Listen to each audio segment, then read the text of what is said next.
아멘. 예, 준비일이라고 하는 말은 안식일 전날이라는 뜻입니다. 유대인들은 저녁이 되면 시간이 바뀌기 때문에 준비일에 빨리 준비를 하고 돌아가서 안식일을 지켜야 된다는 그런 뜻입니다. 유대인들이 안식일이 큰 날이기 때문에 시체를 십자가에 두지 않고자 했습니다. 지금 십자가에 예수님의 시신이 달려있고 두 강도의 시신이 달려있는데 유대인들은 나무에 달려 죽은 자는 저주를 받은 죽음이다 하는 구약 성경 말씀대로 이 저주받은 죽음이 나무에 달려있는 채로 안식일을 지키는 것이 싫었습니다. 그래서 빌라도를 찾아가서 사형 집행을 마저 하시라고. 왜냐하면 십자가의 이 사형이라고 하는 것은 오랫동안 사람을 고통하게 하면서 죽이는 것입니다. 금방 죽이는 것이 아니고요. 그래서 달아서 물과 피가 다 쏟아지고 사람이 기진하고 맥진하고 그래서 숨이 끊어지도록 그렇게 하는 죽음입니다. 그러니까 나무에 달아놓았다고 해서 금방 죽진 않고 숨은 붙어 있으면서 계속해서 고통스러운 그런 죽음이죠. 그러니까 이게 처형이 언제 끝날지 모르니까 그냥 가서 달린 사형수들 내려다가 죽여라는 것이죠. 그래서 죽이는 방법은 다리 위를 뼈를 부러뜨리고 꺾어버려서 기진맥진한 사람에게 그렇게 해서 죽이게 되는 그런 죽음입니다. 그래서 다리를 꺾어서 시체를 치워달라 그렇게 부탁을 했습니다. 형식적으로는 굉장히 율법을 잘 지키는 사람처럼 안식일이 다가오니까 안식일 준비를 하는 것이죠. 그렇죠? 그러면 이제 토요일이 되면 목욕을 하고 토요일이 되면 이발을 하고 옷을 단정히 준비하고 그렇게 우리 어린 시절 같으면 헌금할 돈을 깨끗한 돈을 바꾸고 힘들면 다림질도 하고 그렇게 해서 준비한다는 거죠. 굉장히 율법을 잘 지키고 안식을 잘 지키는 사람처럼 보이는 행동들입니다. 그렇지만 그들은 지금 누구를 십자가에 달았습니까? 하나님께서 자기들을 위해서 보내신 구주를 십자가에 달았습니다. 이런 것을 우리는 외식이요 위선이라고 합니다. 예수님은 그것을 약대는 삼키고 깔따기는 베틀레헴에 갔다. 율법에 더 중요한 의와 인과 신은 버리고 그 조문에만 매달려 있는 사람들이라고 합니다. 그런 사람이 되면 안 됩니다. 하나님의 은혜가 없으면 우리도 종교인이 될 수 있습니다. 종교인이라고 하는 것은 종교적인 여러 규례들을 지키지만 그 마음이 하나님에게서 먼 자입니다. 하나님은 외모를 보지 않고 중심을 보시는데 우리의 중심이 하나님을 마음과 뜻과 힘을 다하여 사랑하는가, 하나님께서 말씀하신 그 말씀대로 살고자 하는가 하는 것이 되어 있습니다. 그러므로 유대인들은 안식일을 잘 준비하려고 하는 것 같지만 그러나 그들은 형식적인 것이고 그 죽은 자에 대한 긍휼한 마음이라든지 그런 것도 전혀 없고 그저 그냥 우리가 안식일을 지키기 위해서 저 시체가 달려있는 게 나무에 달려있는 게 보기 싫으니까 빨리 끌어내고 안 죽었으면 죽여라 그렇게 말하는 것입니다. 군인들이 그렇게 합니다. 군인들이 가서 예수와 함께 못 박힌 첫째 사람과 또 그 다른 사람의 다리를 꺾었다. 아직 덜 죽었다는 거죠. 그래서 다리를 꺾어서 죽이게 됩니다. 예수께 예를 들어서는 이미 죽으신 것을 보고 다리를 꺾지 아니하고 보시면 30절에 보면 다 이루었다 하시고 머리를 숙이니 영혼이 떠나가시니라 그렇게 되어 있습니다. 예수님은 이미 죽으셨어요. 같이 달렸는데 왜 예수님 먼저 죽으셨을까? 여러 생각이 있는데 어떤 사람은 죽음의 순간에도 죽기 싫어서 끝까지 버티고 하는 분들도 있고요. 미국에 간 자식이 와서 그 얼굴을 봐야 되겠다고 그래서 숨이 차마 안 넘어가고 그렇게. 그러니까 이 마지막 순간에도 본인의 어떤 의지나 기이 좀 있는 것 같아요. 나는 여한이 없다 하면 그냥 주무시듯이 자고 한이 있어서 내가 자식을 봐야 되겠다 혹은 뭘 해야 돼 그러면 잘 안 죽으시고 그렇게 하시는데 예수님은 십자가에 달려서 처형을 당하시고는 이제 다 이루었다는 것이죠. 내가 목마르다 할 때도 그렇고 다 이루었다. 자기 그 성경을 응하게 하시는 대로 다 이루었으니까 이제는 더 이상 미련이 없고 목숨을 놓으신 것입니다. 그래서 죽으셨어요. 그리고 죽으니까 예수님이 죽은 다음에 성취되어야 될 예언이 몇 가지 있습니다. 그 하나는 36절에 이 일이 일어난 것은 그 뼈가 하나도 꺾이지 아니하리라 한 성경을 응하게 하려 함이라. 예수님은 뼈가 꺾이지 않을 것이다. 십자가에 달린 사람들은 마지막에는 처형을 확실히 하기 위해서 뼈를 꺾는데 예수님은 내려보니까 이미 죽은 게 확실한 거예요. 뼈를 꺾을 필요가 없어요. 그런데 유대인들이 확인 사살하라고 뼈를 꺾어서 죽이라고 그렇게 하니까 이 로마 군인들이 죽었어요. 그 유대인들이 보여주기 위해서 창으로 예수님을 쿡 찔렀습니다. 찌르니까 옆구리를 찌르니 거기서 물과 피가 쏟아졌어요. 그래서 이미 심장이 터지고 장기가 다 상했다는 것을 보여주는 겁니다. 그러니까 성경을 응하게 하는 그 일이 이루어진 것입니다. 왜? 예수님이 죽기까지 충성하신 것입니다. 예수님께서 죽는 순간까지 다 이루었다 할 때까지 하실 것을 다 하셨어요. 그렇죠? 그러니까 하나님의 역사가 나타나기 시작합니다. 내가 목마르다 하신 것도 마찬가지입니다. 28절에 보면 성경을 응하게 하시려고 이러시되 내가 목마르다 그렇게 하셨어요. 예수님이 40일간 금식하신 적이 있는 분입니다. 십자가에서 물론 목이 마르셨겠지만 그 40일 동안 목마르다 하지 않으셨어요. 그런데 이번에는 목마르다 그렇게 하셨습니다. 그래서 성경 말하기를 성경을 이루게 하기 위해서. 구약 성경에 메시아가 죽으시면서 그렇게 목마르고 갈증 가운데 죽으신 것을 예언했기 때문에. 그러니까 주님은 죽는 순간까지 어떻게 죽어야 할 것인가? 죽는 순간까지 아버지께서 내게 하라고 하신 것을 다 하신 분입니다. 그것을 다 이루고는 죽으신 것입니다. 자기의 힘을 다 쏟았기 때문에 마라토너들이나 육상하는 사람들이 그 결승점을 지나고 나면 바로 쓰러져 버리잖아요. 왜 쓰러지느냐?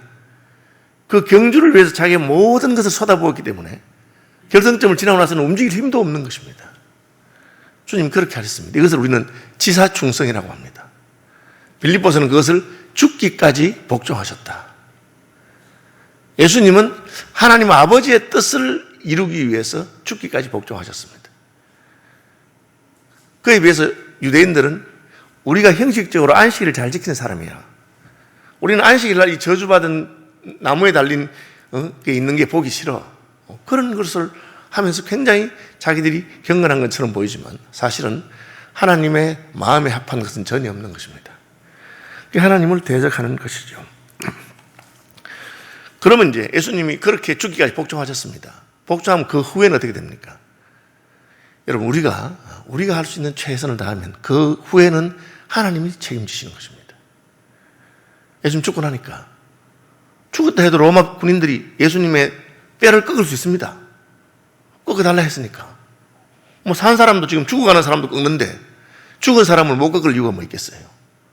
그런데 로마 군인들이 앞에 두 사람을 꺾어놓고 예수님 꺾지 않습니다. 왜? 성경을 응하게 하기 위해서. 예수님께서 자기가 할 수 있는 최선을 다하시고 죽기까지 복종하셨습니다. 그 이후에는 하나님이 개입하십니다. 우리가 하나님의 일을 하면서 순종할 때 내가 맡은 부분이 있습니다. 나는 그것을 하면 됩니다. 그리고 내가 죽거나 내가 물러가면 그 뒤의 일은 하나님이 하시는 것입니다. 나이 든 세대가 다음 세대에 대해서 걱정이 많이 됩니다. 그럼 어떻게 하면 됩니까? 우리 세대가 할 수 있는 것을 하면 됩니다. 우리의 기도의 분량이든지 우리의 헌신이든지 우리의 주님의 향한 사랑이든지 그걸 하면 됩니다. 그러면 하나님께서는 그 다음 세대에서 그 일을 일으킵니다. 모세가 자기 일을 하고 하나님께 돌아가니까 하나님 여호수아를 통해서 또 가나안 정복 역사를 하게 하는 것입니다. 그래서 우리가 다음 세대를 위해서도 아주 사랑하는 마음으로 최선을 다해서 해야 되지만 두려워하거나 염려할 것은 없습니다. 하나님께서는 개입하신 것을 보여주기 때문에. 어떻게 개입하십니까? 그 뼈가 꺾이지 않게 하십니다. 또 다른 성경에 그들이 그 찌른 자를 보리라 하였느니라. 그래서 찌른 겁니다. 죽었기 때문에 뼈를 안 꺾었으면 안 꺾어야 되는데 왜 또 옆구리를 찔러가지고 물과 피가 나오게 했습니까? 그 말이 있었거든. 다른 사람처럼 뼈만 꺾어도 되는데 두 사람은 뼈를 꺾고 예수님은 창으로 찔렀습니다. 다른 반응이죠. 매뉴얼에 없는 것입니다. 그러나 그렇게 함으로 말미암아 그 찌른 자들이 그들이 그 찌른 자를 보리라 한 그 성경을 응하게 하셨다고 성령께서는 우리에게 가르쳐 주시는 것입니다. 예수님 자신의 일을 했을 때 하나님은 남은 하나님의 뜻의 성취는 하나님이 개입하셔서 하는 것입니다. 요나는 하나님 말씀대로 니느웨에 가서 외치면 되는 것입니다. 니느웨 성이 회개하고 돌아오는 것은 하나님께서 하시는 것입니다. 그 다음에 아리마대 사람 요셉이죠. 예. 아리마대 사람 요셉은 원래 예수님의 제자나 유대인을 두려워했던 사람입니다. 겁쟁이라는 뜻이죠. 원래 마음이 약한 사람이 있습니다. 그래서 다른 사람 앞에 나서기를 싫어할 수도 있고 또 다른 사람과 이렇게 싸우고 대적하고 그런 걸 싫어하는 사람이 있을 수 있습니다. 그런데 예수님 죽으니까 어떻게 됐습니까? 갑자기 사람이 용기가 생겼습니다. 왜 그럴까요? 역시 하나님이 개입하신 것입니다. 예수님 말씀하신 것처럼 한 알의 밀알이 땅에 떨어져 죽으면 많은 열매를 맺는다 그랬습니다. 예수님은 아버지의 뜻에 순종해 죽었습니다. 그러니까 이때까지는 겁 많던 아리마대 요셉이 빌라도를 찾아가서 장례식하게 시신을 달라고 그렇게 말하는 것입니다. 그래서 빌라도가 줘요. 그리고 그 시신을 자기가 자기 가족을 위해서 만들어 놓은 무덤에 개인 가족 무덤이 있습니다. 부자란 뜻이죠. 그리고 그 무덤에다가 자기가 시신을 안치합니다. 이건 역시 구약 성경에 보면은 이사야서에 그 묘실이 부자와 함께 되었다. 부자의 무덤에 들어가겠다. 예수님 죄수로 죽었는데 어떻게 그런 일이 가능한가? 구약에 예언하는 것을 하나님께서 이제 성취하기 시작하신 것입니다. 예수님은 하나님의 미랄로 죽었기 때문에 죽은 다음에는 그 열매를 맺게 하시는 분 하나님이신 것이죠. 아리마대 요셉이 용기를 가지게 됩니다. 밤중에 찾아왔던 니고데모가 이제는 낮에 찾아와서 향품을 가지고 예수님께 나오게 됩니다. 이것이 하나님께서 역사하시는 방식이죠. 일찍이 예수께 밤에 찾아왔던 니고데모도 모략과 침향 섞은 것을 100리터쯤 가지고 온지라 이에 예수의 시체를 가져다가 유대인의 장례법대로 그 향품과 함께 세마포로 샀다. 그렇게. 유대인들은 율법으로 예수님을 죽이기를 원치 않고 로마법에 따라 죽이기를 원하고 로마 군인의 손을 빌려 죽이고 그렇게 했는데 그러나 예수님 죽고 나니까 그가 니고데모와 아리마대 요셉이라고 하는 이 두 사람이 용기를 내서 찾아와서 예수님의 장례를 예비하는 것을 보게 됩니다. 다시 말하자면 우리는 죽음과 죽음 이후에도 하나님의 뜻에 따라서 살아가야 되는 사람들입니다. 저는 이제 이 문화라고 있으니까 어떻게 할지 모르겠는데 한국의 장례 문화라고 하는 것이 성경적이거나 꼭 그렇지 않은 것이 너무너무 많아요. 그래서 그런 것을 좀 우리 조금씩 고치면 참 좋겠다 그런 마음이 들고 우리가 죽어도 죽은 이후에도 예수 믿는 사람은 좀 다르면 좋겠다 그런 생각을 많이 합니다. 이건 뭐 교회적으로도 한번 우리가 연구를 해봐야 되고 또 할 거라고 생각합니다. 제가 죽음 이후에도 참 이분이 참 다르다 하는 걸 느낀 분이 있습니다. 그 포항에서 오랫동안 목회를 하시다 은퇴하신 박헌찬 목사님이라고 하는 분이십니다. 친구의 아버님이기도 하고 제가 장례식에 멀지만 문산을 갔습니다. 포항까지 갔죠. 갔는데 가니까 그 목사님 사진을 현수막처럼 조그맣게 이렇게 웃는 사진을 갖다가 장례식장에 딱 붙여놨어요. 그리고 그 밑에다가 목사님이 그 자기가 생전에 한 걸 적어놨어요. 제 장례식에 와주셔서 감사합니다. 그 적어놨어요. 제 장례식에 와주셔서 감사합니다. 그리고 따뜻한 국밥 한 그릇 드시고 가세요. 부조는 받지 않습니다. 천국에서 만납시다. 그렇게 적어놨어요. 저 얼마나 마음이 뭉클하고 야, 참 예수 믿는 사람 장례식이 다르구나. 그렇게 적어놨어요. 저는 나도 죽으면 꼭 그렇게 해야 되겠다. 그죠? 제 장례식에 와주셔서 감사합니다. 그동안 사랑 많이 받았습니다. 제가 음식 준비했으니까 드시고 가세요. 부조는 안 받겠습니다. 천국에서 만납시다. 얼마나 마음을 뜨겁게 하는 말입니까? 예수님 죽으니까 그렇게 됐습니다. 예수님 죽음 이후에 아리마대 요셉이 니고데모가 나와서 예수님 장례를 하게 됩니다. 죽음도 향기롭게 되는 것이죠. 이것이 하나님께서 하시는 일입니다. 하나님의 미랄이 땅에 떨어져 죽으면 많은 열매를 맺게 하는 것이 하나님의 일입니다. 순환주간에 예수님은 자신이 가실 길 끝까지 다 이루었다 하시고 운명하시고 그때까지 아버지 말씀대로 다 순종하십니다. 그럼 그 뒤에 일은 어떻게 하십니까? 하나님께서 이어받아서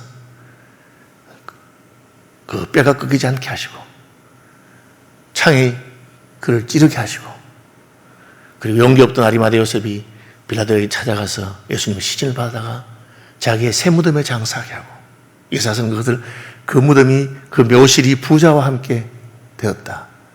부잣집 무덤에 들어가게 됐다. 그것까지 예언되어 있습니다. 그리고 장례를 예배하는 것, 향품을 예배하는 것 다 예배하게 되고 그리고 마침내 죽은 지 3일 만에 부활하게 하시는 하나님의 역사가 있습니다. 예수님처럼 끝까지 충성하는 그런 사람들이 되길 바랍니다. 유대인들처럼 종교의 어떤 이름만 가지고 흉내를 내는. 저는 어릴 때 이걸 잘 못 배웠던 것 같아요.